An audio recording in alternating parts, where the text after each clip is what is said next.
This is the Average Guy Network, and you have found Home Gadget Geeks, show number 635 with Mike Wieger, recorded on January 9th, 2025. Here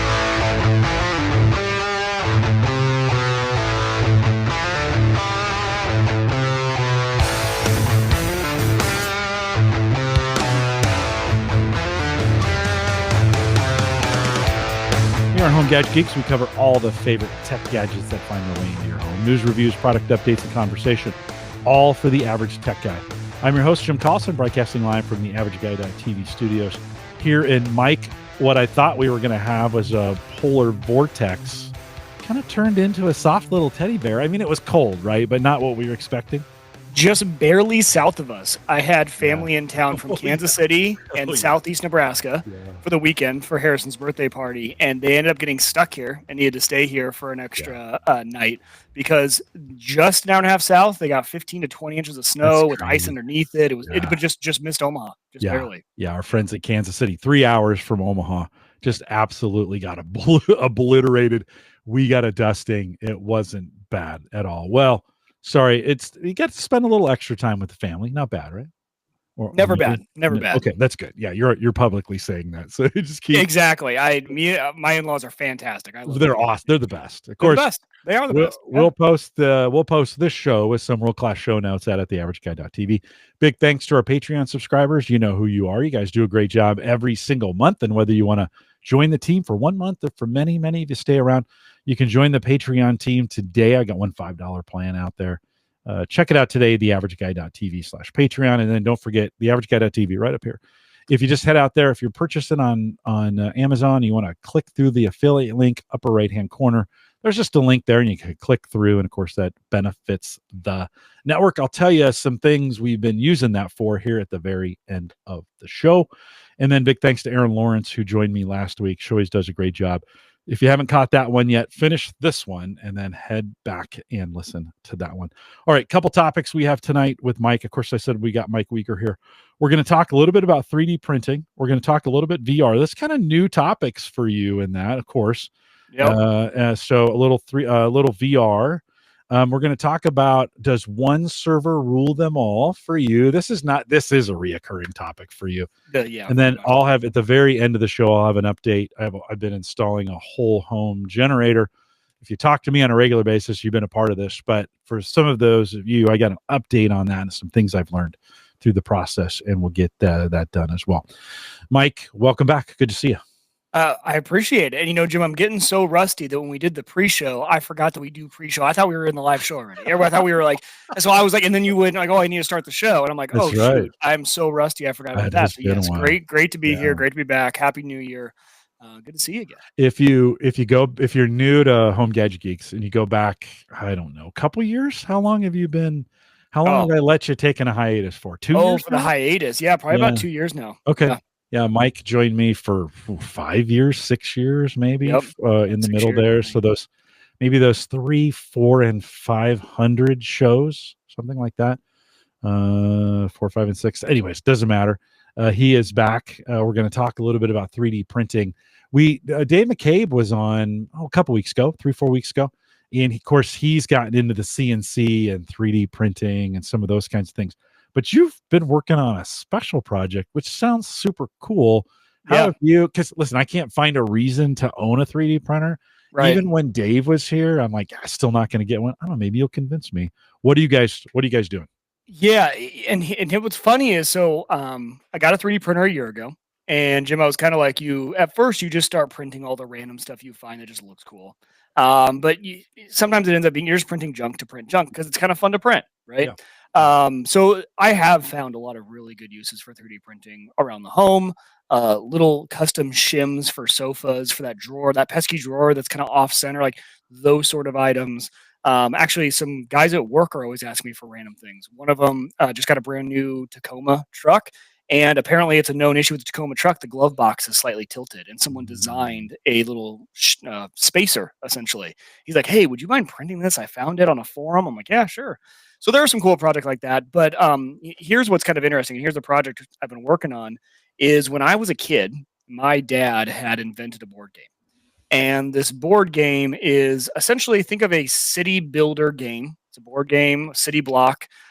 with 9 tiles that are the size of Duplo Legos. So the larger Legos that the younger kids play with. Yeah, right? yeah. They're a little bit bigger. Duplo. So he had invented this game, and essentially the toppers of these games, like the top of the city, the top of the buildings, he had just cut out of like foam, and so like he had put foam on top of these Legos, and he had made this game, and it was one of the most fun games I'd ever played. All the way, I mean, he made this when I was a little kid, and then as I grew up, when I was in middle school, high school, when my friends came over, like they wanted to play this game. Really? It's one of those super easy to master. Okay. My kids started playing when they were 4 and 5 years old, and they still play today. You can learn it really easy, and then the strategy of it is really fun, even for adults. So my dad, a long time ago when I was a kid, had tried to sell this game to all the board game manufacturers and everything, and no one wanted to touch it. And he was like, okay, that's fine. It was just our game. We played it. Well, when I got the 3D printer, my dad kind of was like, man, like, that's really cool, all the things you're doing. He goes, I wonder if we could recreate that game that I made as a kid, but now we can like design building toppers and we can model them out and you can print them and we can prototype it. And he goes, and then maybe if we prototype it enough, we could sell it. And this idea just kind of kept growing and growing. My dad just retired in August, so he was prepping for retirement all year. He was looking for a new hobby. He finally had time in his life. So it was a perfect marriage of, I love the hardware printing side. I love solving all the issues when the tip is clogged and all that. Like, that's my thing. I love that. What I don't enjoy is 3D modeling, CAD. Like, I got into it, I learned it, but it doesn't scratch that itch for me for some reason. I'm not artistic at all. It's just not my thing. My dad, on the other hand, he's the polar opposite. He got into CAD for the very first time this year, and he's just dove all in, and he just loved it.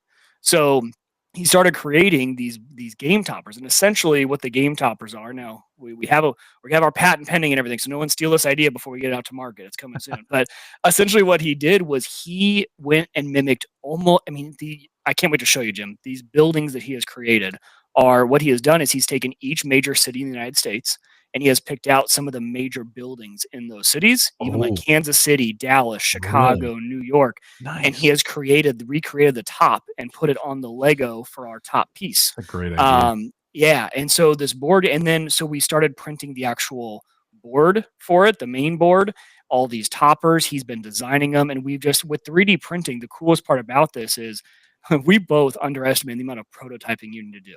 Oh, yeah. Especially for fit and finish, if you're recreating things that are going to interact with another piece, and then going through all the looking into the patent stuff, like Lego, like the actual shape of the Lego, that patent has run out, so you can recreate that same look of a Lego, and without violating any patents. So like all the sort of research that we were kind of putting into this, but then when you are designing from scratch something that interacts with that design.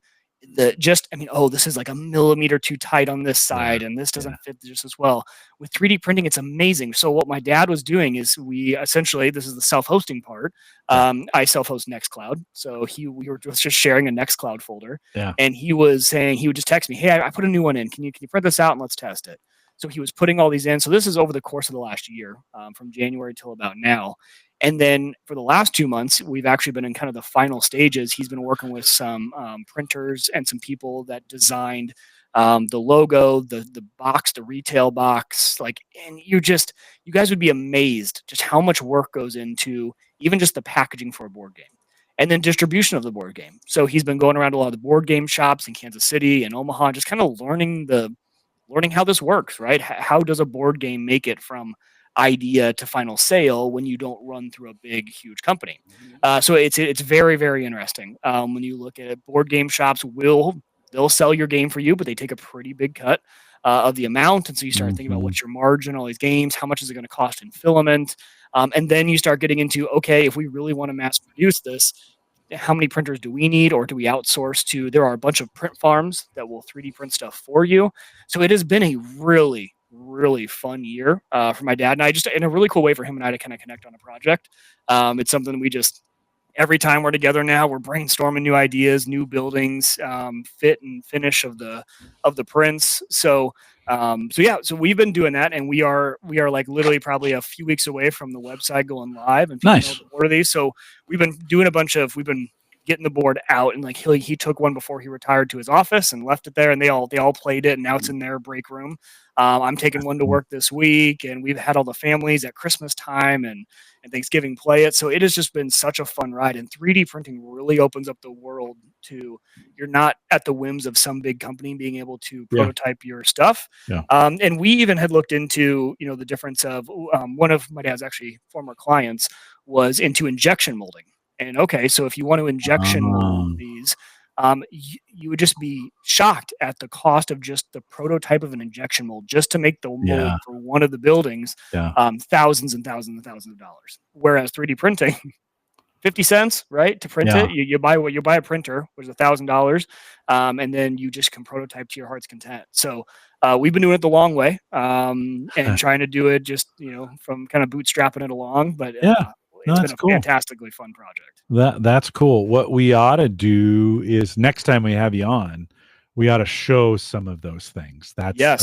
I wish I had some on my desk. I usually do. I just gave him a box of all the prototypes that we had. I usually have some of the pieces. I think you guys will be absolutely shocked when you see the level of detail. Maybe I'm just like, I'm biased because he's my dad. Where he went from never having touched CAD to these buildings looking like a professional does is absolutely wild to me. It's wild. Well, it kind of speaks to when you find a passion, you find something you're good at, and then you got a real use case. This goes back, 3D printing for me. I don't have a real use case for it. And I'm just afraid I'd get it. We're going to talk about VR here in a second. I'd get it. That VR headset is literally sitting. I can see it from right here. It's been there for a year. Like the other day, I took it down and put it on, but it is that, you got something, when we had Dave on a couple weeks ago, he's printing things that matter and that he's selling on his Etsy page. Right. Yes. And for you guys, I too, I am like you. I don't, details are not my gift. I get frustrated with them. I'm more of a big project. Let's get things going. I like doing. Like I would be the guy who would set up 20 of these printers and then figure out the most efficient way to get them all printing all at the same time on a print farm, right? Exactly. Yeah. Yep. You and me are the same that way. Yeah. So it's kind of the perfect combo. And because we were even joking, I was like, Dad, you can, why don't you just, because like I have to go to work every day and all stuff, you have time. Why don't you can take the printer. I'm not using it for too much outside. He's like, I don't even want to touch it. Like, I don't like that. Because you always tell me, 3 of them failed when we ran it because XYZ, and you had to scrape it all out. I'm like, I kind of enjoy that side of it. Yeah. No, cool. Okay. Well, we'll catch up next time we have you on. Before we leave, before I let you go tonight, we'll schedule another night out maybe. Yeah, perfect. And get you back in, have some pieces. You can talk a little bit about that. That'd be kind of cool. We'll also throw that link in our Discord group. If you haven't joined that yet, theaverageguy.tv/Discord, just jump in there.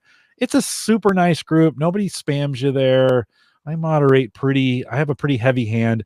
I haven't had to ever use it, just to be honest, because it's such a great group. So jump in the Discord group, get the link. We'll we'll promote it here. So if you listen to the podcast, you'll want to do that. Yeah, that'd be great. I think everyone in this community would absolutely love it.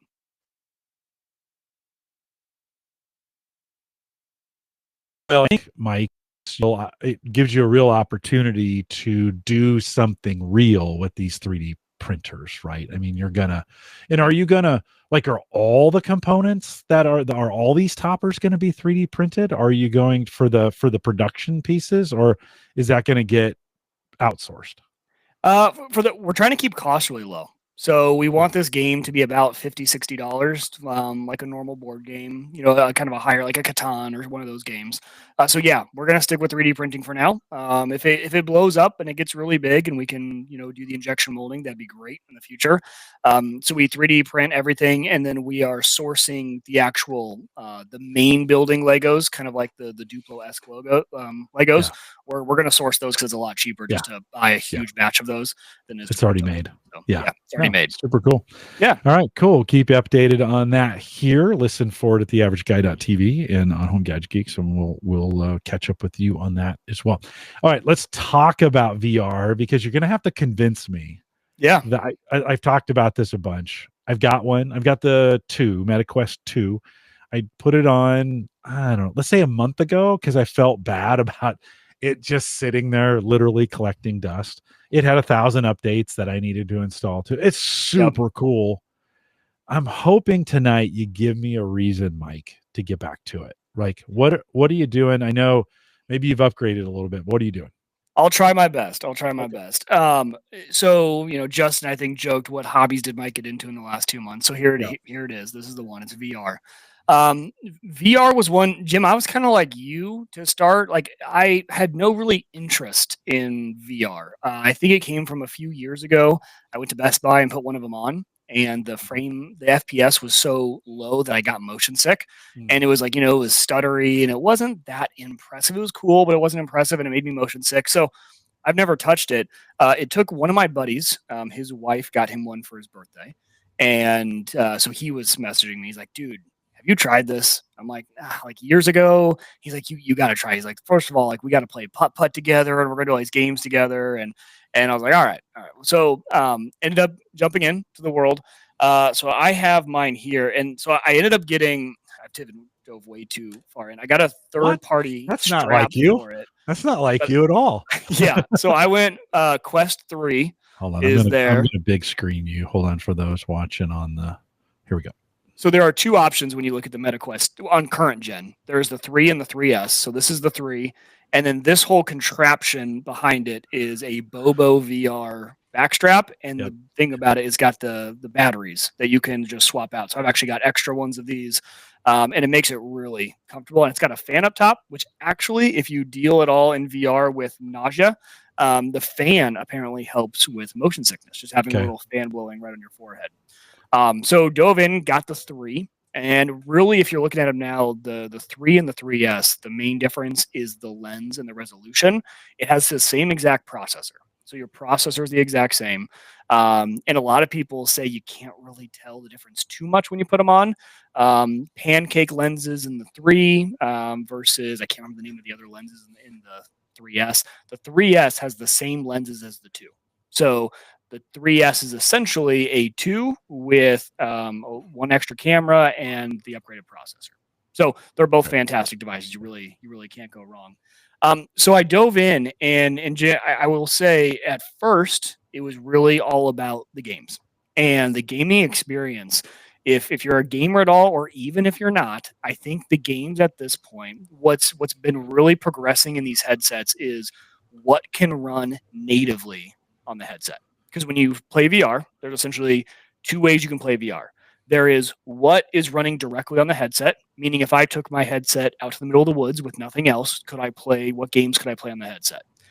There is also, at the same time, you can use the same headset, but you can connect it to a gaming computer, use all the horsepower of a gaming rig, and the headset is essentially the VR experience. It's the monitor for it. Yeah. What's come a long way since then are twofold. On the standalone side, the processor in the units is getting really powerful. Actually, every game I play right now, I play natively on the headset. So I stand back there, I don't connect it to my gaming computer, and I think it's a beautiful, beautiful experience. But what's also, so that's on the standalone side. On the connecting it to a gaming rig, what's gotten better there is the wireless technology in there. So they've gotten really good. You used to have to run, I have the long cable here. You used to have to run a cable from your headset to your gaming PC. And that's just, it kind of ruins the experience a little bit. You're tethered, you have to be shorter, it's getting in your way of your body. So the wireless link, if you have good Wi-Fi, and actually I put a whole new access point right here under my desk, so I'd have really strong Wi-Fi signal. A new network name just for the VR, so it gets really good signal. Yeah. But connecting wirelessly to your computer works really well now too. So actually, just today I was kind of doing some A/B testing of the same game running standalone on the VR versus running it on my gaming computer and streaming it to the headset. Number one, streaming it to the headset saves a lot of battery because the processor is not cranked up. And the resolution is, just once you do it, it's almost like I thought the standalone games were amazing. I'm like, oh, maybe I shouldn't have run it on the gaming PC because it looks so much better. Right. But I think those two technologies has made this where you don't need to be tethered to a computer anymore. A little more freedom with it. The meta taking over has kind of the marketplace for these games, I think, has grown quite a bit. And there's just a lot of developers now developing for VR. Fishing games. I play a lot of poker in VR. I just sit on my couch and I just play poker, and you're talking to people. It was New Year's Eve, and I was me and five, and it was just funny. I got into a table with 5 other dads, and I'm like, "Oh, are you guys stuck at home, not celebrating with sleeping kids, and a wife sleeping next to you at 10 o'clock already?" And they're like, "Yep, we're all just hanging out." So, the social part of it has been really cool. But the gaming first. I think gaming was what gets you in. But I think where we're going, Jim, and I think maybe some of the things that might bring you back are more of what they're trying to create with the experiences with VR and where those are going. So we can talk about those. But when you played, have you mainly done games? Have you done virtual desktop? What have you been doing? So virtual desktop, so on the the version 2 that I have, it actually, between the last time, maybe a year ago, and this last time I connected to it a month or two ago, the updates were significant. And I was like, oh, this has gotten better. And this, like, it's seeing your hands. I don't have the cameras up front. I've got some sensors around it that are, and so you can double tap and it goes into a black and white mode where you could still kind of see. I mean, you could walk around. That has gotten better. The sensors, like, they've gotten better at seeing hands. I'll be honest, I maybe don't even need the controllers anymore, in this last. No, I get in. I've tried some things. I did Beat Saber. That's right. Everybody does. I love Beat Saber. Yeah, everybody does Beat Saber. Did that for a while. Just couldn't. The experience, even the virtual desktop, was like, okay, cool. I think the real experience that I'm looking for, and maybe we're there, is a more immersive video experience. Like, how could I be somewhere else? Either with a recorded video that's more immersive, not just YouTube playing on a screen in front of me, but kind of a more immersive experience. Or how could I actually be somewhere where there's cameras, where some of those kinds of things are happening and you're experiencing it kind of live and in real time, right? So to speak. I don't know. Thoughts on that? And that's what's gotten a lot better. I think on what I'm waiting for, I think Apple probably has it. I have to admit, I have not used the Apple Vision Pro. But what the difference between the Meta that you have and mine is that pass through what I'm seeing. Like, if I just turn off the VR setting and I'm just in my world, it's full color. Pretty good FPS. It's still blurry though. So here's my always test for it. Could you cook a meal while having the YouTube tutorial for the cooking on a video? Not quite. It's especially when you're looking at things really close to your face, it throws you off. You'd end up with a headache. But what I hear is the Apple Vision Pro is there. So I think we're getting really close to like that level. And obviously the price differential between those is like $3,000. I mean, that headset that I just showed you guys is $500, and the 3S is $300. So for $300 to $500, you can get one of these amazing headsets. Apple Visions are, I think, like still $3,500, $3,000, right around there or something. So that is what I'm more excited about, the augmented reality. And there are some really fun games that have come out actually where it is augmented reality. You can set up a conference room and you can all be playing it. It puts up like virtual bunkers and you're almost playing paintball in a big room, but you're actually seeing your real world. So that augmented reality instead of virtual reality. Some of the experiences, Jim, that I think that I was really impressed with, and this is kind of what I want to focus on more, was so virtual desktop. Actually, I do enjoy. The hard part for me is I'm on Zoom calls 90% of the day. And I can't have my headset on. But I think whenever the next time I go on a flight for work, or if I'm going for work, I'm going to be in a hotel room. I think I'll definitely have 3 monitors up and have my headset on and work that way. I've sat here at the desk to kind of try it out, and it's amazing. Now I have 4 monitors here at my desk, but in a virtual environment, I'm like, okay, could I type on my keyboard? Oh yeah, definitely. So that for me, the virtual desktop, it depends on the app too. There is a $25, it's just called Virtual Desktop app, that is the supreme app for it, and it works phenomenally. So I think that is getting there.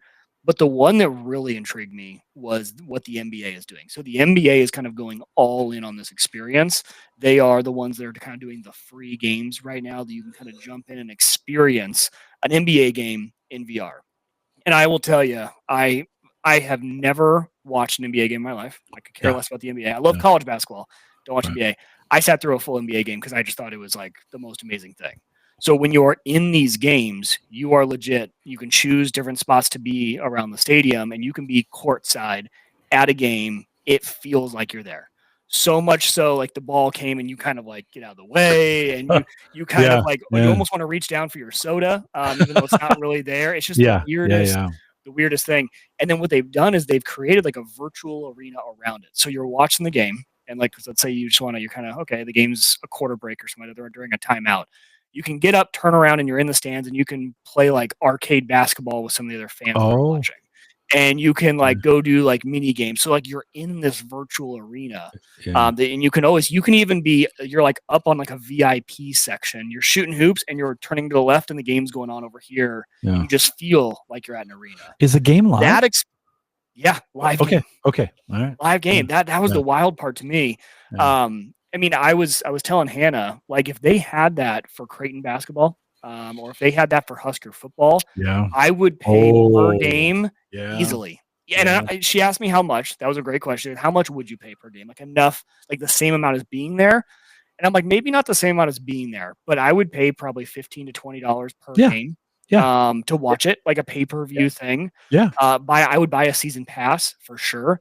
And I Yeah. can't imagine, Jim, this is too much effort on their side. It's probably a few 360 cameras that they just set up, because it's not a camera that's moving, because that would make you nauseous. It's just one they have on the court side.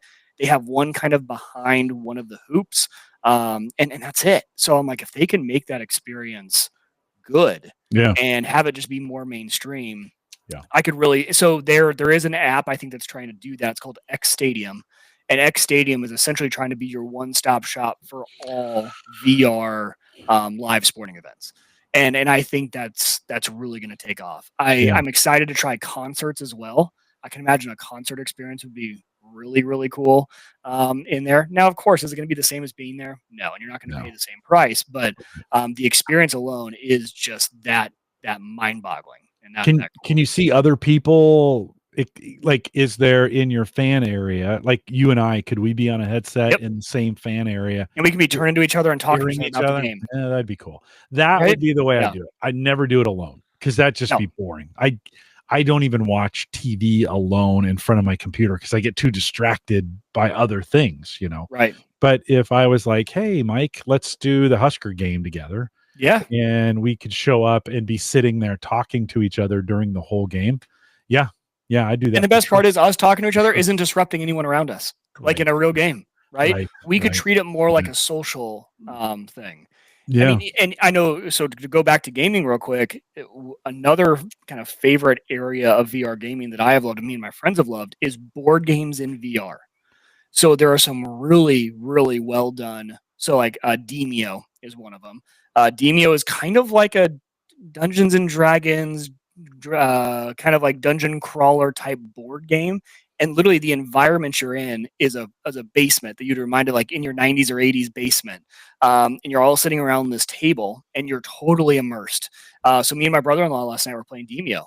Settlers of Catan is another one. VR Catan. And talk about where, these individuals who don't live in my same city, I would love to have a board game night. We used to play board games all the time in college. And now it kind of gives us that experience again of, hey, do you want to hop on and play a board game tonight? And we do. And it's just super chill. We both sit on our couch and we're just chit-chatting like the good old days. And the audio quality when you're talking, it sounds like they are with you. It's very surreal. Does the 3 have is the speakers kind of on the side so that it's not there? You don't have to wear earbuds, or it's not a can. Yeah, you can wear cans. It's got the headset port, but they're essentially the strap goes along the side and they're in there. So it's kind of nice actually, because I don't like wearing headphones for a long period of time. Okay. But I'm amazed how much spatial audio they're able to get out of those two speakers. I mean, when I'm in shooting games, I can tell they're above me, they're below me, right, left, behind. They did a really, really good job with. I'll have to connect with you at some point. Now that you're in your meta space, I'll need to connect with, because to be honest with you, what I'm missing is friends on that. And yes, I tried logging into the various metaverses, the worlds. Yeah. Like it was just right. It's still pretty awful, right? Yeah, that to me, the quote unquote metaverse that everyone keeps talking about is awful. And maybe, Jim, I guess if we're fair, we're too old for the metaverse. When I get in there, I feel creepy because it's a bunch of like kids, and when they all talk together, but you can tell by the sound of their voice they're kids. I'm like, this is just it. That was actually, I mean, I actually do want to get a second or third headset for the house because me and my family, we love playing mini golf. But right now, we're just taking off the headset, putting it on another person, I'd love for us all to be able to play because when me and my online buddies play virtual golf, it's a blast. But I'm like, I would never let these kids have unfettered access to that metaverse. Just the things, I mean, the places you can go, the comedy clubs, and all this stuff. It's just, the metaverse is not my thing. Not my thing. Justin says out in chat, he said, need to see if you can get a virtual cigar club going. And I said, yeah, that's a great idea. Or whiskey. Like, Mike, that actually may be, think about whiskey tastings. And sure, you could get together with people on camera. We could do it 5-way camera. I've done that before. I've done virtual cigar sessions with folks on camera, but imagine the virtual experience. Now, cigars in VR, your VR is going to end up smelling like cigars, right, forever. At that once you do it once, that thing's going to stink. But that I mean, for some of those meetup environments, right? I mean, that's what the whole VR chat app is for. So there's an app, someone made an app called VR chat, and people create these massive worlds that you just go to hang out in. And that's where, Jim, my thought is actually what made this click, and you kind of alluded to it, is having friends. But the board game thing, people love FaceTime, right? When FaceTime came out, it was, oh my gosh, I can have a face-to-face conversation as close as I can to a real face-to-face conversation with someone who's not with me right now, right? Cities away. VR took that to the next level because now me and my buddy are playing golf together, and you kind of forget you're not actually with each other. It's kind of weird, even though I'm not seeing his face, right? I'm not seeing his real face. I think the next phase of this, I mean, technology will progress where I'll actually be able to see him in this virtual world with his actual face instead of us just having like a cartoon face on. They'll figure that out, right? That'll be something. That's got to be close. It's got to be the whole facial stuff. The fact all the AI stuff that we're doing with facial stuff, we got to be close, right? Where it's not. It's just closer. It's closer to your actual body. It's you just represented there, like but like with the poker, with the board games, it's just what I like is it's taking things that I would normally do in the real world and allowing me to do it virtually with the same friends, even though they've now all moved across the country. That's been my favorite part about it. It's FaceTime on steroids for me. And then you add in the virtual desktop and like the live gaming experience of watching an NBA game or a football game. I am pumped for that piece to take off and go forward. Justin in chat says there's a whole body scan avatar creation, places now. And this is, this was one of those areas, well, he continues to say you can go in and get scanned to make a digital twin. This was one of the things early on I got in, and these avatar creators, I don't want to create my own avatar.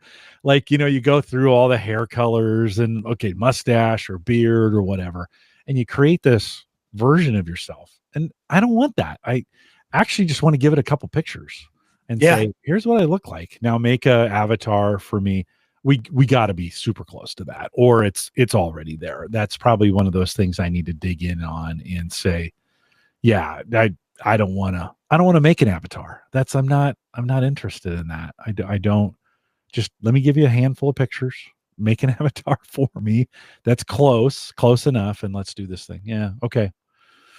All right. Well, you talked me back into it. You may see me show up. We'll have to figure out how to connect now that you're into it. At least now that you're into it for the next couple weeks. Right. Yeah. And then we'll be back. No. Yeah. Well, and that's what my wife was worried about because I told her I was going to order the backstrap for it. Yeah. She's like, "Are you sure this is going to stick?" And I'm like, I think I can't tell. No, it's new to me. Yeah. No. Right on. I got enough friends that are into it. And and Yeah, there's enough. you have to It's show me almost like a new around. platform because Yeah. what she Yeah. was kind of equating it to is this like another video game? Because my video games, I'll get into a video game for like 2 weeks and I never touch it again. I'm like, this is like a whole new experience, though. This is like going from I don't even know how to describe it. Like a flip phone to a smartphone for the Yeah. first time, right? Yeah. Like it just opened up new possibilities that you didn't have before, and that's why it's so fascinating to me. Yeah. Listen, it has definitely been slow on the uptick. This is not, although, maybe if you think about, Windows, nobody remembers Windows 1 or 2, right? It's always Windows 3 that and 3.1, and, then it really starts to take off from there. But, we're in an environment where think about Apple's got some stuff going on. Of course, Meta's doing some stuff here with this. We're seeing some different, they're experimenting with all these different ways. I think, Mike, if I could jump in and really do this, but virtually with the Yeah. headset on, where it's me talking, you're seeing me, right? You're seeing me talk to you. Yeah, I don't listen. I the reason I bought it is I thought maybe there'd be some podcasting applications. If you and I could stream our virtual connection into the podcast and show people what it's like in there, and we did a podcast that way, now that's kind of interesting, right? Yeah, and that would be okay. We've got to do that for a future episode, just for one, because it would be super easy. Yeah. Because you can cast from the device to your computer, Yeah. and then you just screen share, screen share right into OBS, StreamYard screen here, share, and it will or pull it in. Restream. Yeah, I'm using Yeah, Restream now. and we'll just pull it in. Okay, well, we'll have to. That would be. We'll have to. That would get me interested. Of like, hey, could we do a podcast in a way where you and I in a virtual studio, we're on our headsets talking, and then what can you do differently in that scenario that you wouldn't? Could this would always be interesting? Could someone come in and join it as an audience member, watching it virtually? Oh, that would be interesting. So you could have could be streaming it 2D, but could you have a guest section where they could be sitting there, like in the old meetup days, Yeah. Huh? I'd be curious, if you are a listener, if you're in our Discord, do something, someone make a comment and everyone like it for if you have a VR set. I'd just be curious how many of our listeners have a VR set. Yeah. Because man, doing that would be a live session. There's got to be someone who's doing that, right? You're podcasting from we'll just call it the metaverse, and you can bring in guests. That would be cool. I think you're going to have a modern headset for, like, I'm on the very edge of being out of this because the 3 has been out for a while. The 2 I think still works in a lot of ways. They're doing some things to make it work, but love to hear from you on that. Jim at theaverageguy.tv. If you got questions, jump in the chat or the Discord if you want to check that out as well. Mike, anything else you'd add before we talk about one server to rule them? The chat room's already moved on to that, by the way. But they have. They're getting ready. Someone said Unraid 7 yeah. was just released a few hours ago, which now it's taking me every ounce of me to not go click update while we're doing this podcast. Yeah. I had a drive go bad. We'll talk about that here in just a second. Anything else you'd add to? No, I'm just, it's one of those where I'm convinced now that it is a viable thing that's going to continue. Okay. This is not like 3D movies, right? 3D movies were super cool for a period of time. Everyone wanted to have a at-home 3D movie setup, or you'd want to go see it. And then that kind of just fell off because it wasn't that great of an experience. Right. I equated VR to that a while ago. And I think this is here to stay, and it's only going to get better as we keep going. Yeah. I watch a lot of YouTube. There's no reason I shouldn't have the headset on when I'm watching YouTube. It is nice. I do that a lot. It just feels a little weird. Like, what I do is I actually play poker, and I put YouTube up here. So I'm playing virtually, and I just lay back and I'm watching a YouTube video while I'm playing poker. And you playing with people or against the computer? Or no, with people. So I just mute myself. Yeah. I'm like, I don't care to talk to people during that, and I just play poker and watch YouTube. Okay. Yeah. Well, I a couple years ago I built this rig and I bought that VR together. I think it's 2 years ago now. To go together for that, it's got dynamite Wi-Fi. It's sitting right here, and all right, we're gonna. You never got a Meshtastic over to me, but we'll connect on. We're still doing that. I have it ready. Actually, I have it for you. So okay, well, right there. John will be happy to hear that we've got that. You Let's talk about one server to rule them all. You've always had a conglomerate of servers. Yeah. Putting stuff together. Why now? Why make a change, or why think about maybe trying to consolidate that all down to one server?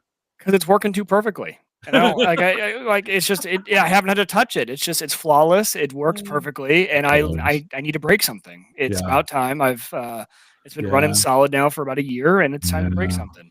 Yeah. No, so I have I do it way more often than I should, like 3 times a day. I'm checking. I go into Unraid. I check for Docker updates. And just it so happens that on my front page of my Unraid, I can see my UPS's power usage, and that UPS powers the entire rack.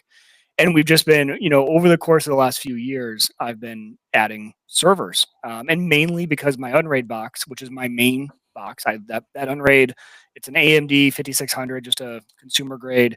It's got a 3060 Ti in there for a graphics card. It's got like 15 to 20 drives. We're up to like 100 terabytes, I think, of storage. It's a great machine. Works great. My only problem is it's only got 64 gigs of memory. Yeah. And what I've been running, I've been actually doing more and more projects, especially with Meshtastic and other things that require me to spin up VMs. So what that ended up leading to was I bought some essentially some what do you call that? Enterprise grade servers. Yeah. So I bought some used. I got like an R720. I got an R210, and I've got one more consumer grade server, and all of those run Proxmox. So they're great for spinning up VMs. That R720 has like 256 gigs of RAM, super old processors, and I even snuck in a 1060 graphics card in that thing. It's wedged in there. I'm sure it gets terrible airflow, but it works. It works. And I think so when I'm looking at that power usage though in Unraid, it's gotten up there. I mean, I think, and this isn't a lot. All you power users are going to laugh that I think this is a lot, but it's climbed up to about 600 watts continuously, all the time. And for me, that is a lot. Coming up from, if I just run my Unraid machine, it's a lot less than that. All the power actually from my Unraid machine comes from running 15 drives. Those are 5 to 10 watts per. That adds up pretty quick. Yeah. So what it's coming down to is, number one, I love Proxmox, absolutely love it, but I would love to go to one Unraid server that does absolutely everything. So I'm thinking the plan for this new build is going to be an AMD EPYC, because here's what I've also run into is I run out of PCIe lanes. I really, in my next round of home lab, I want to 10 gig the rack. I don't need 10 gig around the entire house, but 10 gig the rack, 10 gig the gaming PC. Yeah. I have a lot. I mean, my home lab, I won't give the full update, but it's really grown in terms of all the data I have flying across my network. And I am starting to come up to the bottleneck of 1 gig. So I think it's time to go 10 gig. Problem is with all my servers now is to put in a 10 gig card alongside your HBA for your hard drives and alongside your graphics cards. I'm out of PCIe lanes. So I think I do need to go into the AMD EPYC realm. I'll probably get one that's a few years old. I don't need anything new, but I want AMD EPYC. I need at least 256 gigs of RAM in that thing, if not more. I'd love to go even higher than that, mainly because I'm just running so many Dockers, so many VMs at this point. It's all test bed. And so I think I could consolidate that all down. I also, essentially the R720 is also running TrueNAS for me, and so it's a backup system for my Unraid box, and then that TrueNAS actually duplicates itself to an offsite TrueNAS node. So I don't know. I'm sure everyone in chat has gone through this. We all add servers, and then we want to go back to just one big server. And then I'm going to get to the point where that is, for some reason, not good. And I add servers again, but this is kind of that cyclical nature of the home lab of growing and then consolidating and growing and consolidating again. But I think it's time.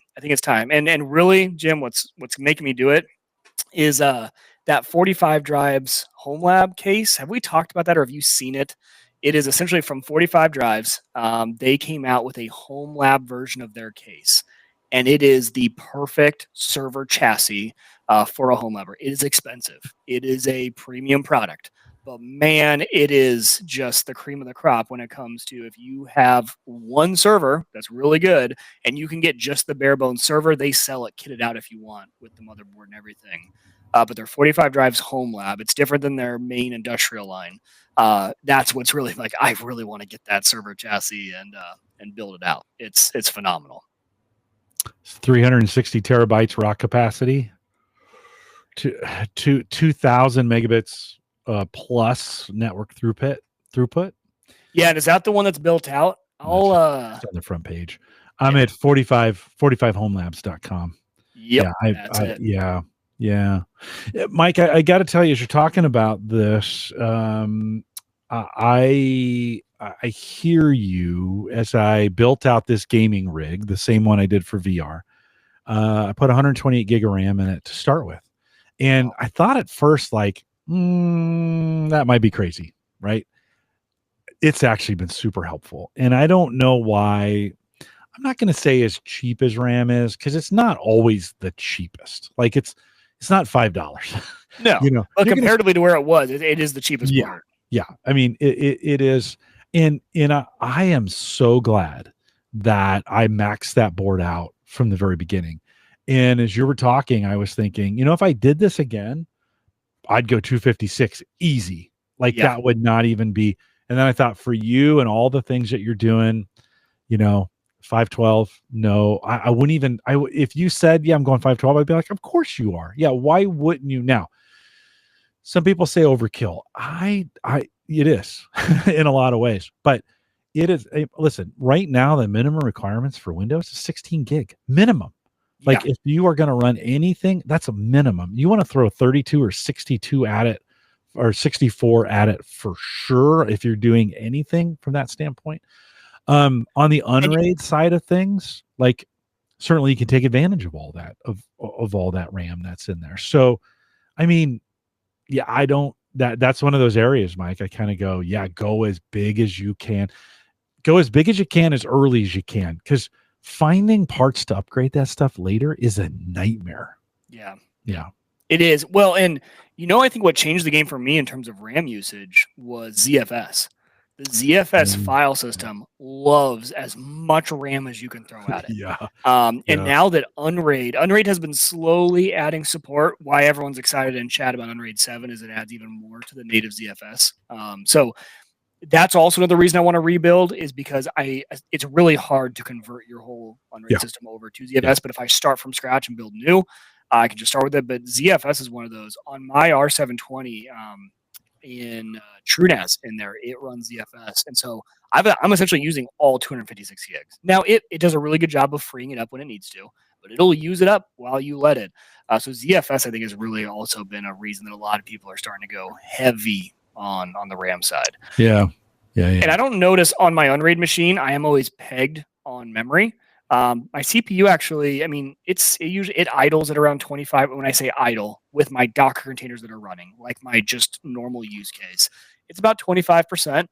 It pegs up whenever TDAR fires up to transcode a video, or if it needs to move some things, or if it's running something. But so processor for me isn't as important. It's mainly PCIe lanes and a large amount of memory. And I think for that, AMD EPYC will be probably a good way to go on there. I think I'm past the point of consumer grade CPUs for my server. Have you priced it out? Yeah. What do you think?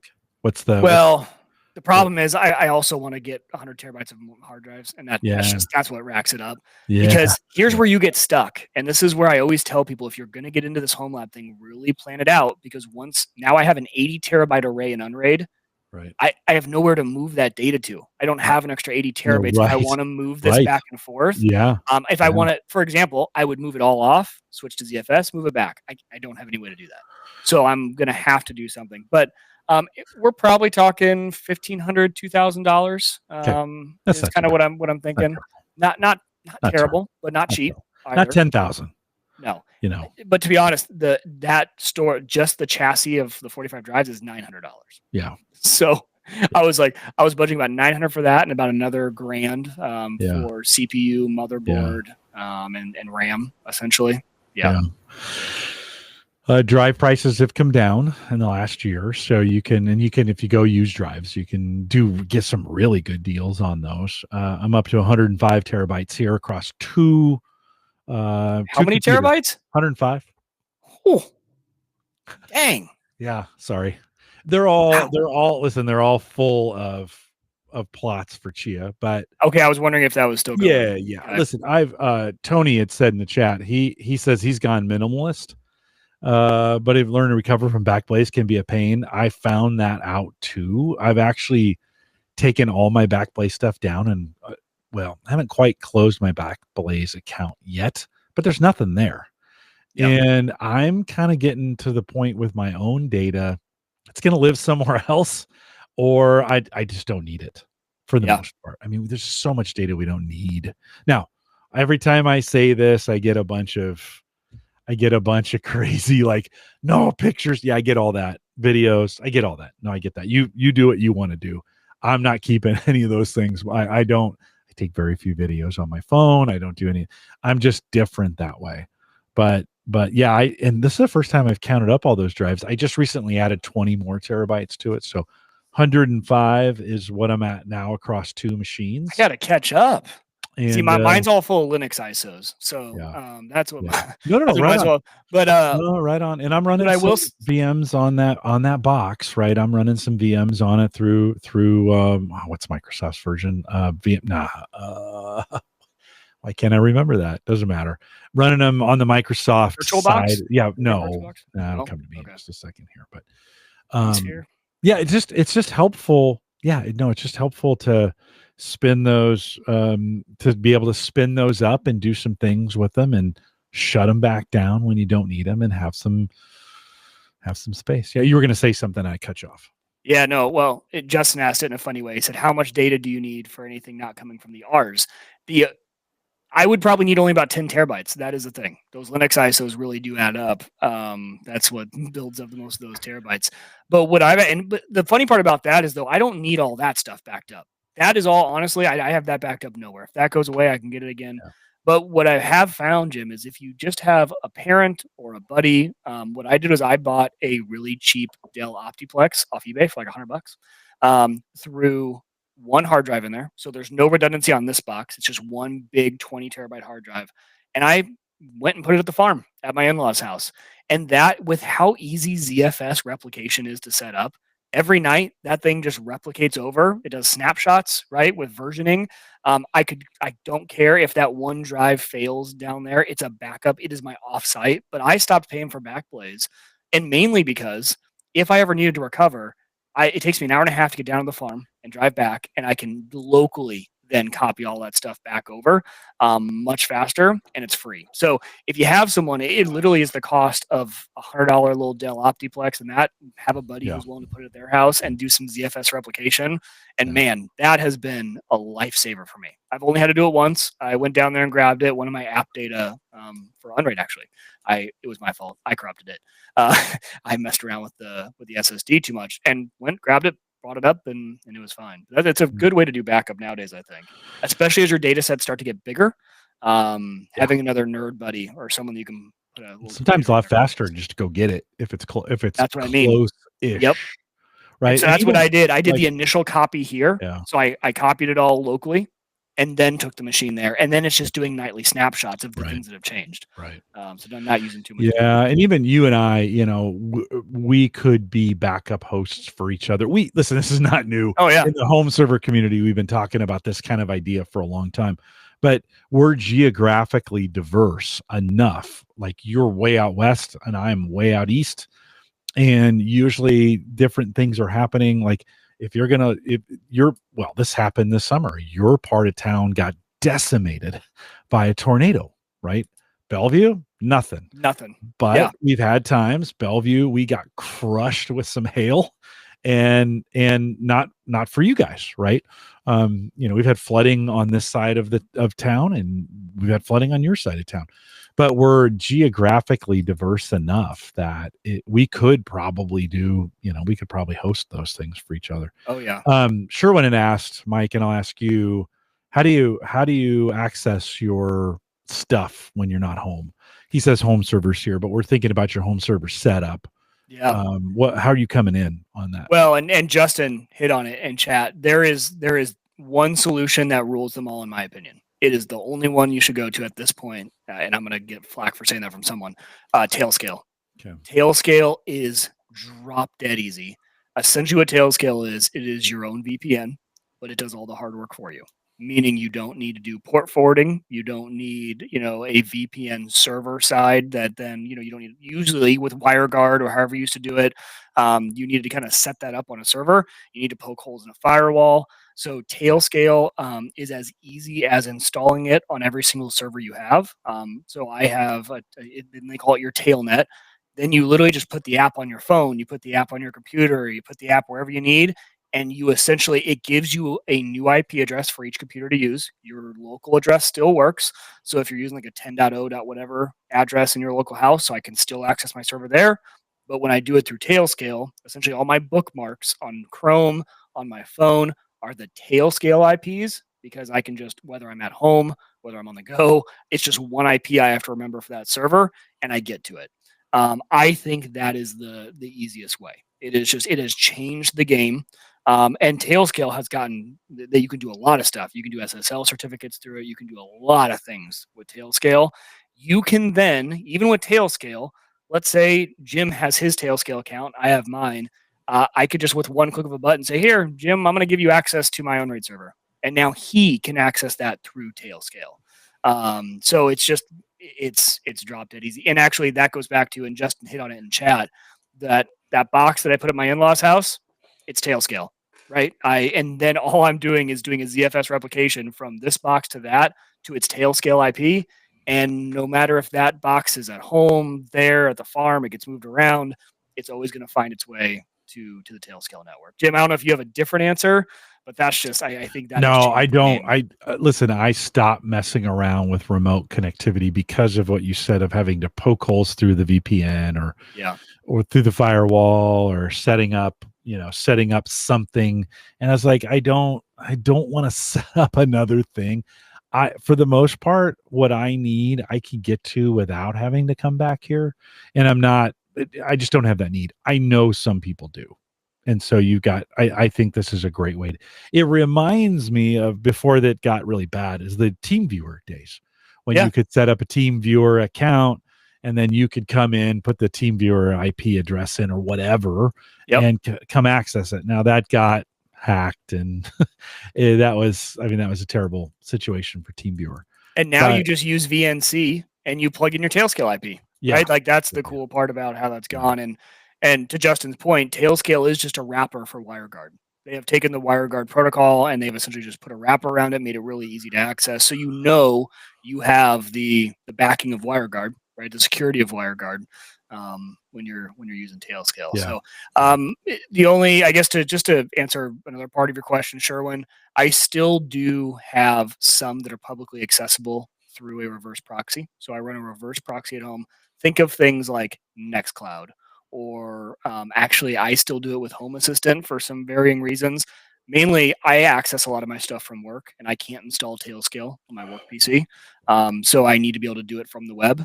So for things like Nextcloud, even my Frigate instance for my NVR, I have that all running through a reverse proxy with the domain name, so I can access that from the web. Obviously, you would only want to put systems that you really, really trust and that are vetted. You don't want any sort of backdoors or anything like that. So I try to limit that as much as possible, but sometimes that's still necessary. But as much as I can, it just sits behind Tailscale. Yeah, good solution to get it done. Yep. If that's what you need to do. I have just been trying to get more simple. What I need, what I use, keep it simple. And I just I'm not coming in anymore from work.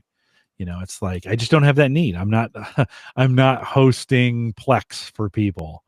I'm not trying to do server stuff where I'm like, oh, it's critical in the middle of the day kind of deal. I might be generating some plots or some nonces for Chia, and if it failed, I'll just fix it when I get home. I'm not gonna try and mess around. It's funny how I've really moved away from that. Again, that's me. It's just me. I just am like, nah, I don't need to. I'll just get it when I get home. It's fine. But I love doing, much like you talk about the 3D printing part of it, that part. I have found, I've kind of, since the summer turned to winter, and of course creating these nonces creates heat. I'm like, well, it's it's time to create some heat in the house again. Let's run some stuff. And I've enjoyed getting that running again. So it's been good.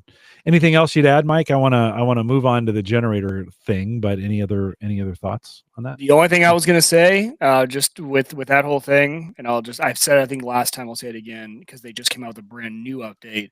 If you are still running Blue Iris or any other home network video recorder, look at Frigate.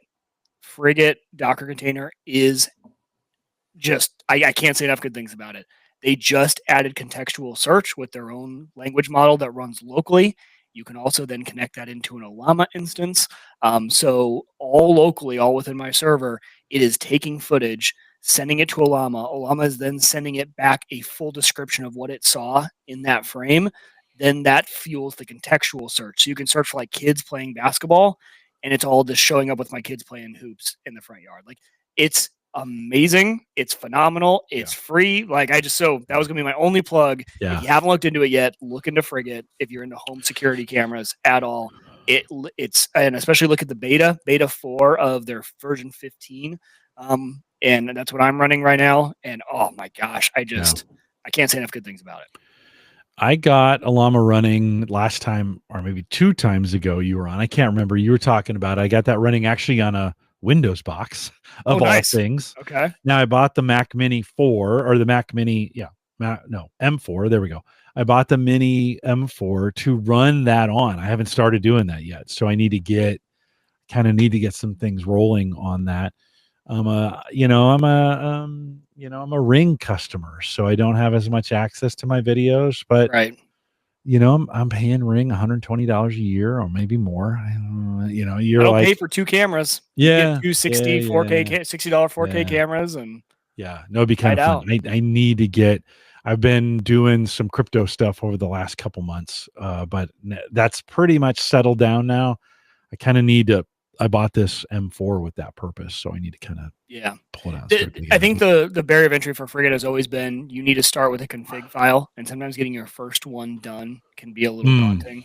So if anyone wants to hit me up on Discord, I'm happy to send you my config as a starter for you guys to look through. Once you get that up and running, you can use the UI, but you need to initially start with the config, and it's kind of in YAML format. So that's usually why people don't try. And I'm like, just try, just spend an idea. We in crypto, you work in config files all the time. So Randy Black, hey, welcome, Randy. Randy says Tailscale's built-in native on Unraid 7 when it releases tonight. So it also allows Tailscale directly in a Docker container as well. So I would love that instead of sidecarring it. The old school way with compose and everything. Yeah, it'll be nice. Yeah. Justin said my Tailscale funnel see how that works. See, that's all they're offering, all these new things now. There's Tailscale Drive, I think, which is essentially you can set up one of your drives to just show up like a attached storage. I don't know. There's a lot of new things. I haven't kept up on it. I just use the basics. Someone said they have issues with the DNS. I turn that off on all of mine. I do not use Tailscale DNS. And you don't need to for it to work. Because I bookmark the IP addresses, so I don't really use the whole name on those. So you can actually just turn Tailscale DNS off, and it works just fine. Okay. Yep. Cool. You had mentioned last time or 2 times ago, I can't remember now, that you are trying to do some whole home backup. And of course, I've been doing a bunch of that. Did you get? This is the part of the show I've been excited for, by the way. I wanted to get to this. I wanted to hear where you have gone since how far have you gotten on this? Where you got things plugged in? Have you gotten it wired into the house? Where are you at? Where was I at when? Okay, I can't remember but yes, we are all wired in now. So how'd you do it? How did you do it? So I did it. I installed an outlet on the outside of the house, the formal, the 30 amp outlet. Yep. I put it right outside of where my breaker box is in my basement, and I ran a wire, and I did not do a sub panel. I did the switch. Yeah, you did the breaker. You did an interlock kit. Yeah, thank you. Yes, that prevents the mains from being on while the breaker one is on. So that's how I did it. And it works really well. The only thing I actually had to play with was I had gotten my generator for free from a buddy, from a neighbor who was moving away. Long story short, do plug a power meter. If you're using an older generator, plug a power meter in and check like the hertz that it's running at and the amperage that it's running at. Mine was running really low. And so when I plugged it in, things were acting really wonky. I had to turn the idle switch up. That's all it was. But it took me a while to get to that point of realizing that was the issue. On these older ones that are just old school, they don't have any gauges on them. They don't have any smarts to them. Plug a power meter in and check. It wasn't running at 60 hertz. It was running at like 54 hertz, which it messes with electronics when it's like that. So I should have brought it with me, but when I initially installed a 30 amp service on the front side of the house. Okay. But it came same way as I was just talking about, or no, it was totally standalone. Okay. So it came in 30 amps, split it into two, it's 240 coming in, split it into two 120 circuits, then 4 outlets on each circuit with 15 amp breakers so that I could kind of control all of that. And then I was running extension cords in the house. Yeah. To your point, one of the things that I did then is I purchased a kind of a amp volt meter, so to speak. It's these little boxes. It's just sitting right over there. Why? Mine is too. Mine's right around the wall. Bought a new one. It's sitting on the dryer. Came today, as a matter of fact, but I don't have it in front of me. But it's got a little clamp, goes around the wire. It'll tell you volts, watts, amps coming in and hertz, which is really, really very important. Yeah, really, really important.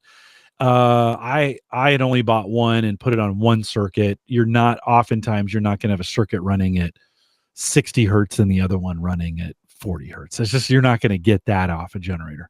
But for the new setup then, so I was running extension cords. It worked, but we had this power outage this summer and I couldn't get the whole house air conditioning working. It's like, well, this is dumb. This is dumb.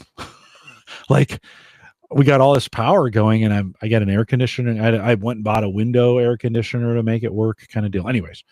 So I started on the process and I'm like, well, if you're going to put a new service in, you might as well go 50 amp, right? Because bigger's better at that point. So same kind of thing. You just need more wiring, bigger wiring, big fat wiring, big 6 gauge wires. Yes. So really hard to work with, by the way. But put that in, and so it comes into the house. I now have 2 of those. I'm going to have 2 of those meters monitoring both sides of the 120 that's coming into the house. It actually goes into a 50 amp breaker in the house first, and I can split that out. I can turn a 50 amp breaker on and off, or I can turn 2 120 20 amp breakers on and off. So I could either run it to the panel or run it to plugs inside the house. Why is that important? Because and then it stops actually at that point.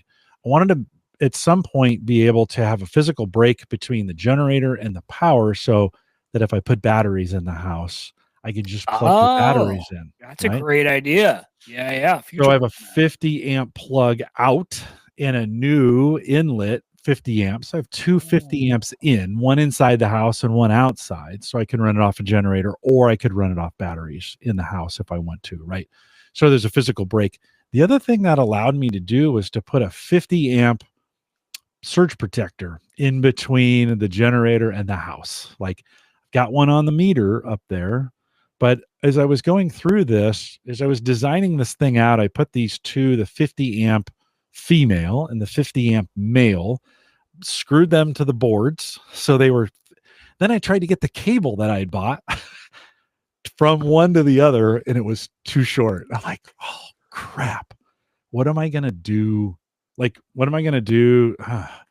And so I started looking for like a 2-foot 50 amp. Listen, wiring's super expensive right now. Oh, right. It's unreal. It's unreal. Super expensive. I mean, it's $10 a foot for this 6 gauge wire when you go to buy it, right? I mean, it's super expensive. It's like, oh, I could make my own, blah, blah. Well, I stumbled across, in the RV world, they have these 50 amp surge protectors. And the one I bought has a little gauge on the front of it, and it tells you exactly what kind of power is coming in.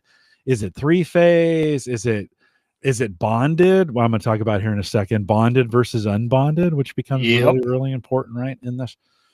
So it's like, oh, cool. I'll get 2 things for one, and actually 3 things for one, because it'll become an extension cord for basically to allow me to get to the setup.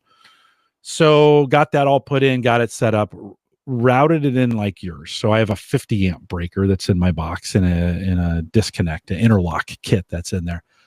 Fired it up, works great. Took the house down. Oh, one of the other things to get I think this is where we ended it with you.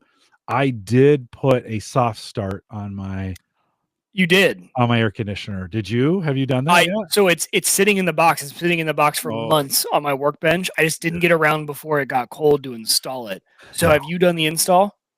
It's 10 minutes. Super Okay. easy. Did you go with kind of there's one big brand that everyone uses? Yeah, I forget the name. I forget the name. They don't too, sponsor the show, and they should, but they don't.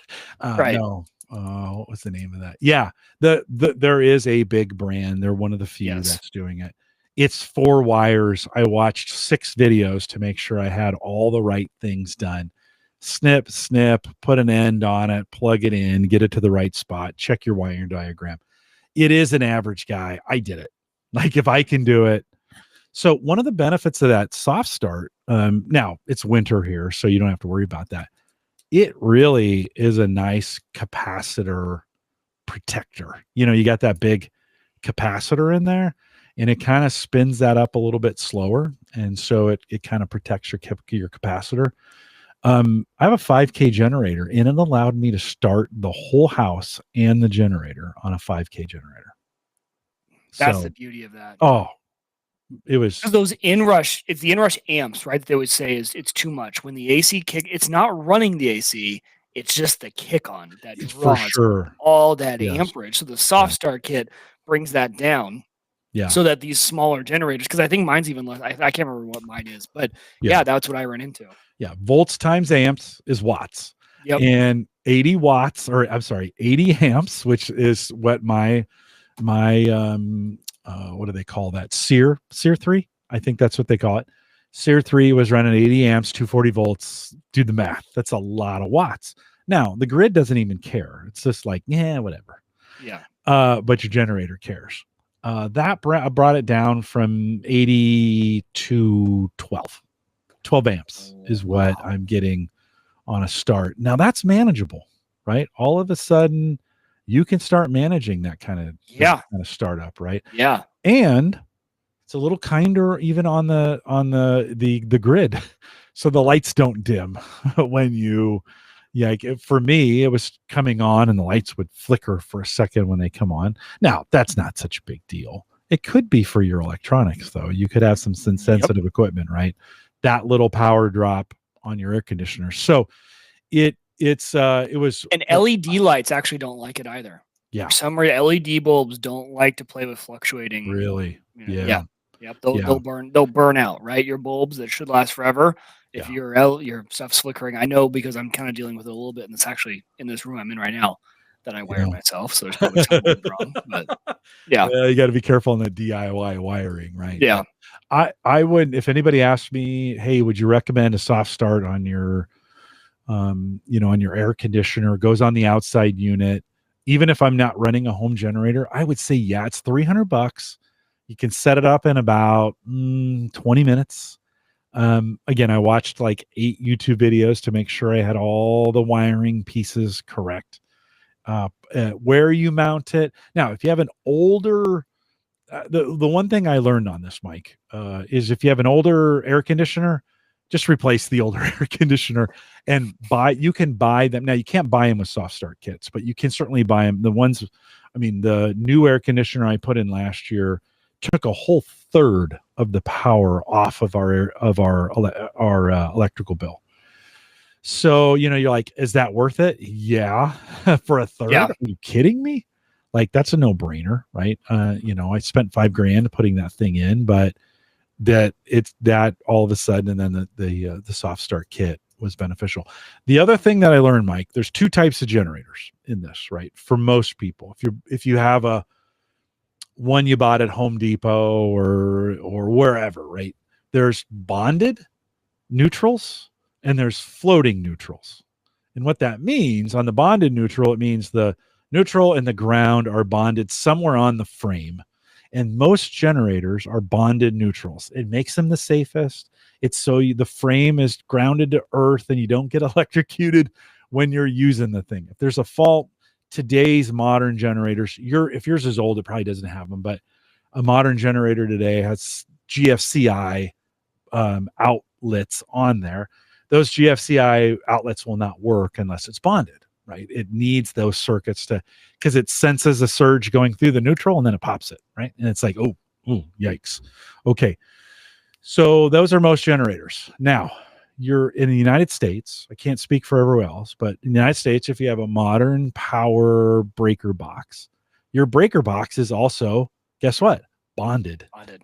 Your neutrals, open up well, if you feel safe doing this, open up the case, take the cover off. And if the grounds and the neutrals, that's the white and the copper ones, if they're coming into the same bus bars, you're bonded. In most jurisdictions, probably around the United States, that's probably the case. Yep. Is you are bonded. If your generator is bonded and your home power is bonded, that's bad. You have two units that are basically doing the same thing, and you never want to confuse power. I actually didn't know this. Yeah. Okay. So good. You got me worried. I'm sorry. This is the face I'm making. It's like, I might need to make some. So what do you do? What's the fix? Well, I'll tell you here in just a second, but just before that, it can confuse the power. And if you have a fault, right, to things, sometimes the breakers won't go off. And so all of a sudden everything gets hot, right? Wherever that fault is, it's going to get super hot. So it can cause safety every time. It's not guaranteed. No. And I'm not an electrician and I'm not telling you what to do here. Just saying this is the conditions it creates when you do that.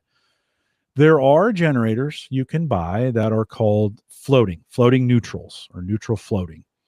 That's where the neutral and the ground are not put together on the frame. Now, those have different safety problems with them, but that for your home, that's the condition you want. You want all the power in your house. If it's being fault protected, you want it to go through your box and you want it to go through the ground. That's part of your home. That's what you want, right? You want that condition to be true. My generator was a neutral bonded. The one I bought was neutral bonded. It means somewhere in the box, those two were put together. So what I did is I found in the box, you can go in there and find where you have to look at the wiring diagram or look at the wiring. Generally where you probably have a grounding screw on your generator somewhere. Okay. Sometimes it's either there or it's on the frame somewhere. You can see the ground and the neutral come together. You take them apart, right? You just take them apart. Okay. Some people, there's 1,000 YouTube videos on this. So make sure you can watch some of those as well. Yeah. Some of the folks just tape up the neutral. Okay. That can work. What I did is I put a switch. I bought a switch that can support the amps on there. And I put in some wiring. And what I did is when you switch it off, it means it's not bonded. When you turn it on, it's bonded. So I can switch between the two conditions. So when it's connected to the house, I'll turn it off. That breaks the bond. And it's now an unbonded generator. And it's safe for the house. All the grounds come through the house setup. Trust me, I've watched 1,000 things on this and I've read the NEC codes on this in the United States, bunch, right? And then when I disconnect it from the house, I can flip the switch down and it will bond it again at that point. And now I can run power tools from the GFCI will work and some of those kinds of things to make sure it's safe from a grounding situation. Okay, so question. So it's been a few months since I put mine in. Yeah. But if I remember correctly, the wiring that I installed into my breaker box. Yeah. Remember, I don't have mine just goes straight generator plug into the thing. Yeah. Doesn't that have ground and neutral that I put to my bus bars? I thought I did. Yeah. And so does that not connect the two and we're all good then at that point? No. Yes, you are. The problem is the generator, not your wiring. So you brought just 240, right? So you have a black, a red, a white, which is neutral. So black and red are hots, white is neutral, and you have a ground. Yep. You came into your box, you put the white in the bus bar, and you put the ground. But those are bonded in your box. Right, they're bonded. Yep. It doesn't really matter, to be honest. Yeah. Then the black and the red went to your 30 amp circuit, and you plug that in. Perfect. Exactly. You're perfect. Now, that whole system is now bonded in your house, right? Okay. It allows all the breakers to actually work. That's what makes the breakers actually work in what you're doing there, right? Exactly. That's the safety. That's NEC. That's the way it works. But your generator also is bonded. And so if there was a fault, that could be a problem. Not in every case. It'll still work. It's just if there's a fault, if you have some wires that get disconnected and all of a sudden, or something's not wired correctly. The fault is the problem, right? Okay. The fault's the problem for you. The way you solve that is on your generator. Now, if you only use your generator to run the house, I'll come over and pick up the Meshtastic. Yeah. We'll look at your generator, right? Yeah. Now I want to. Just unbond the generator, right? That's fairly easy to do. You're going to separate the neutral from the ground. Okay. If you want to use the generator for things other than the house, well, that's not a super safe condition to have an unbonded generator running on its own, right? You need to ground it. That's kind of dumb. Essentially, at that point, you're eliminating the fault protection in the generator. Yeah, you are. Right. Yes. Right. Yeah, you are. Basically, there's a lot more to it than that, right? Yeah. I'm not an electrician, and I didn't even stay at a Holiday Inn and Express last night, but it is. I was an electrician in the military, so I got a few hours of the training there. But yeah, that's not a safe condition to run your generator unbonded by plugging. Now, again, in most cases, in both conditions, if everything is safe, you're going to be fine. It's not like it's going to automatically shock you. But if there's any unsafe conditions, you have a tool that is where the wiring has come loose in the tool, and now you're running that tool, there's no ground. Yeah. Guess who's the ground? You are the ground. Exactly. You're standing on the ground. It goes to earth, right? And electricity always wants to go to earth. And so you will become the ground at that point. So not a safe condition. I would not want you to modify your generator to go unbonded or floating neutral. If you're using it for anything other than running. By the way, if you're going to purchase a home generator today, the code in the United States is that's clearly stated on the dashboard of the generator. Whether it's bonded neutral or bonded to the frame, that's the way they'll phrase it. If it's not, don't buy the generator. Just don't buy it. I don't care how cheap it is. Don't buy that generator. You kind of need to know. Most of the really powerful generators you buy in the United States today are bonded to the frame. And then some of the smaller Hondas, some of the smaller Champions, some of the Predator. No, that's not true either. Predator are all bonded to not all, but most of them are bonded to the frame. Those are all.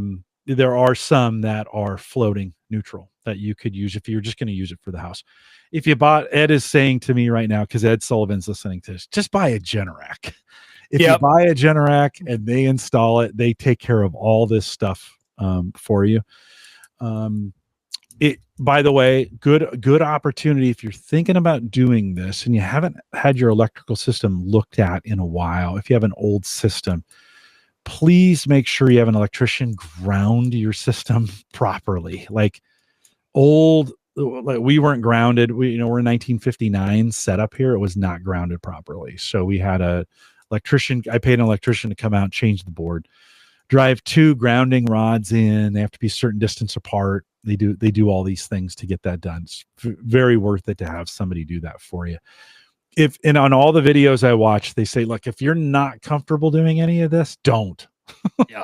It's not worth it. But yeah, so that's kind of, Mike, the bonded, the bonded and the unbonded, or the floating and the bonded. I bet I've got 40 hours of learning on that concept to figure that whole thing out, get it set up, know how to test it, run a multimeter on it so we can test it and that kind of stuff. So would it be a problem today? Say the power went out, you plugged your generator in, it'll run the house. Yeah. But if there's a fault at that time, if there's a fault, might not go well. Yeah. It may not.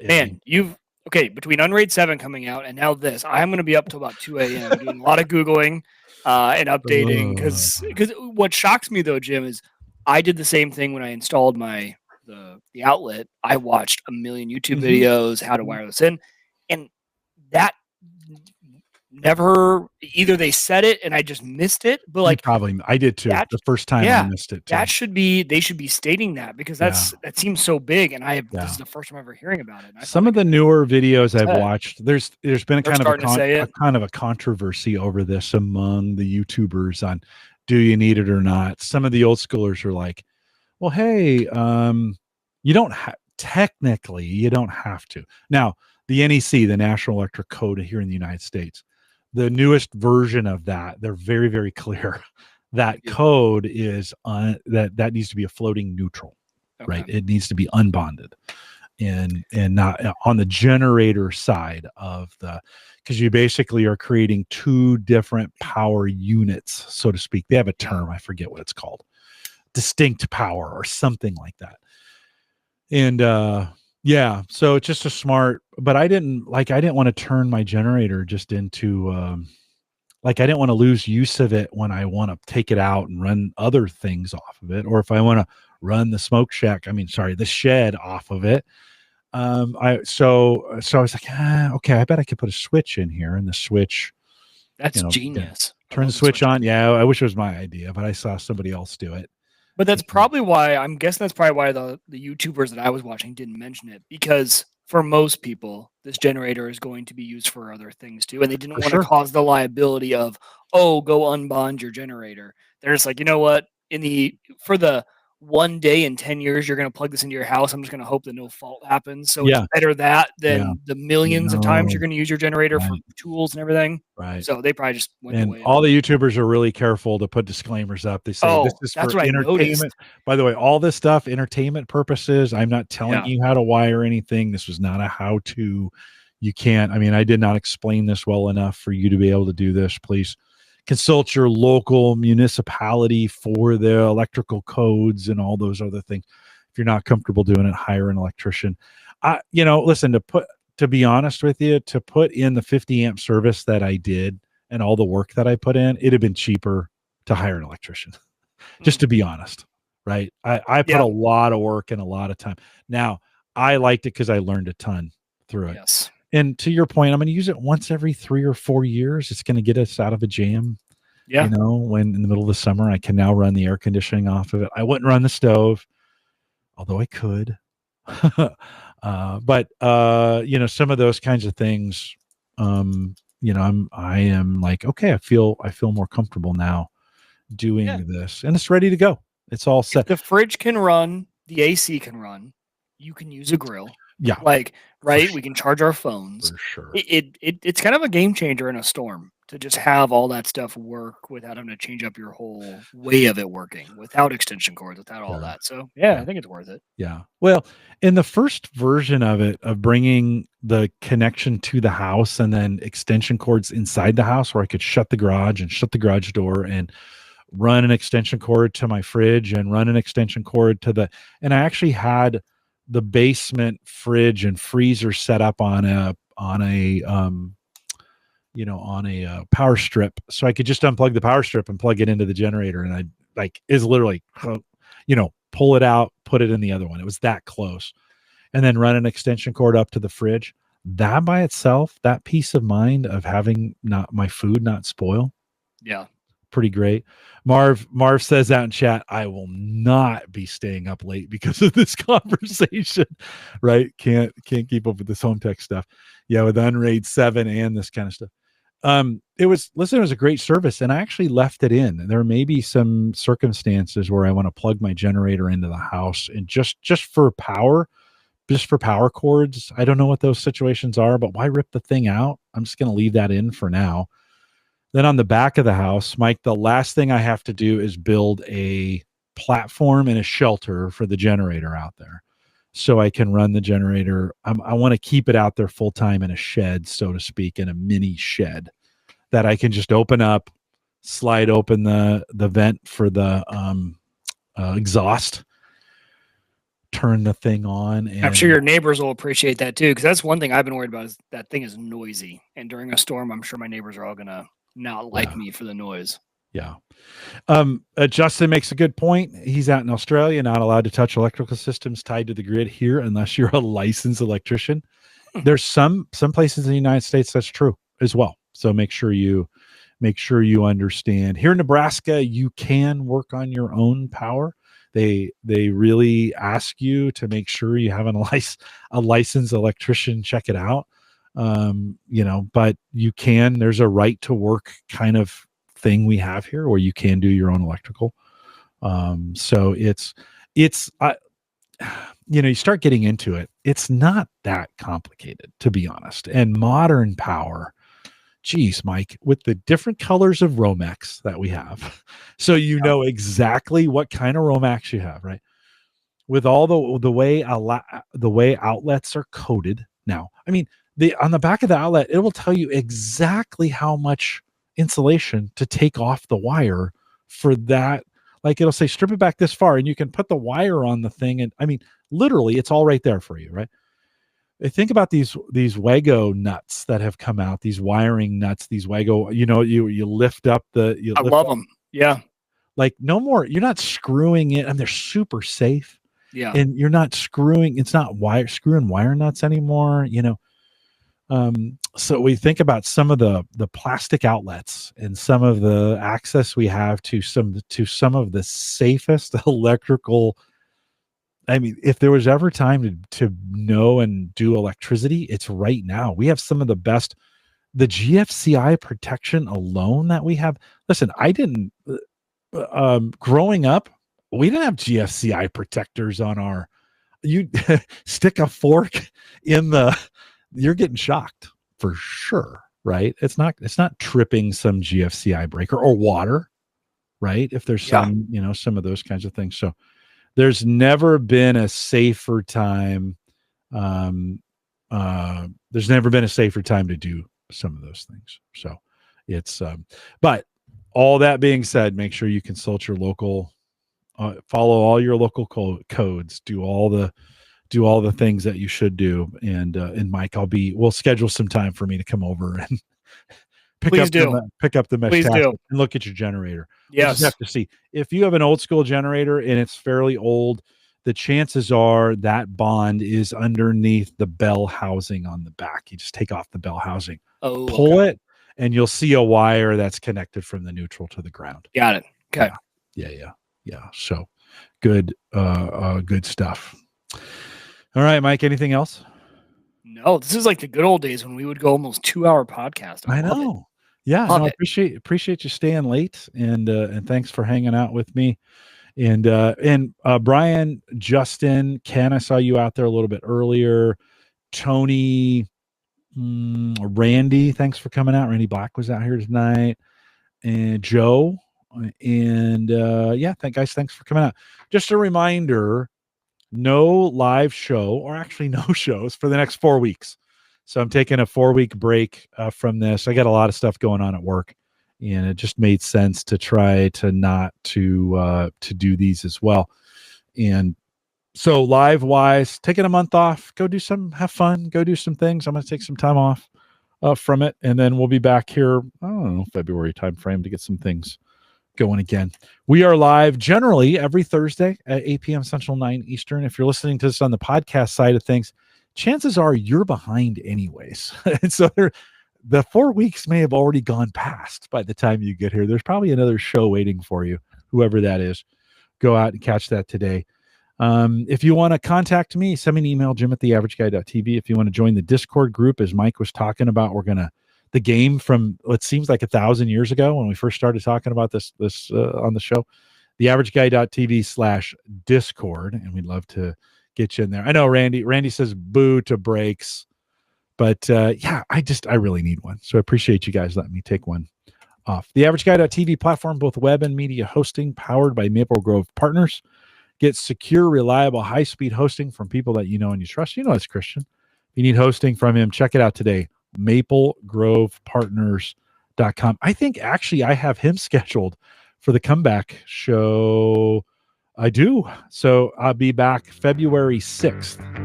So it's not quite 4 weeks. It's kind of 3, but we'll just call that. He's coming back February 6th. And so he'll be on here as well. We are generally live every Thursday, 8 p.m. Central, 9 Eastern, at theaverageguy.tv/live. Love to have you join us in chat if you're listening to the podcast. If you're out there in the live with the live group. Stay around, maybe a brief post show. But thanks for coming out. With that, we'll say goodbye.